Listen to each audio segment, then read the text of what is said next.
Con gái ơi, xin chào nó con. Con gái xin chào các bác nào. Hôm nay là 31 tháng 4 2023. Đưa bà với cả cháu lên chơi nhá. Con gái được mấy tuổi rồi con? Con được 4 tuổi đúng không? Được 4 tuổi. Bây giờ con gái với cả bà đi chơi nhá. Này bà ở đây, này con gái ở đây. Hai cháu bà đang chơi ở đây này.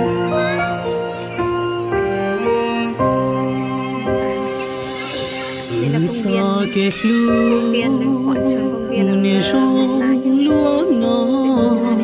Các em bé toàn chơi ở đây. Xa chỉ cho tia có sẽ phê yêu hoa trong cũ tua chỉ muốn ra Bảo này con là nặng chủ nè. yêu mu chia đá lo mu chỉ to. Cắt một cái này bằng một cái đi. Bà ở kia, bà ở kia. Có lưu sẽ phê Bà ở kia đi, bà ở đây mà con. Bà ở đây, con ở kia mà. Đúng rồi. Cú cho khó từ Bà với con đi về cùng nha. chỉ rong cha chỉ kia có chia ly kia cho cú nó chia có bữa bao tiền như mơ cú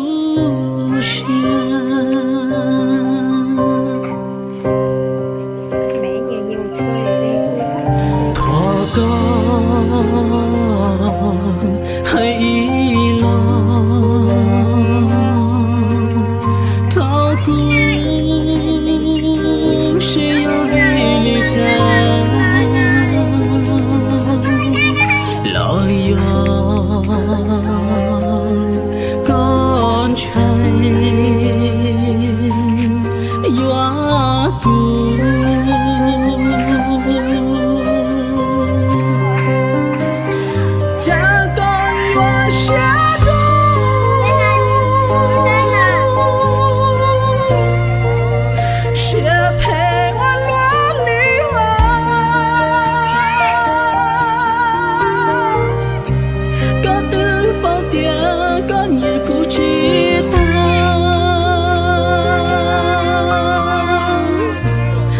có thiết tha có của mơ xe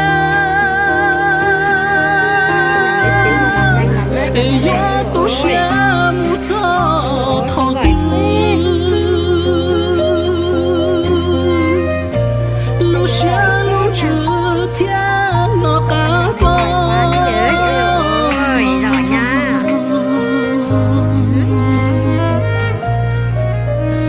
Con nói gì sang đây? có lu xe phê có cho Hỏi bác à. lời lo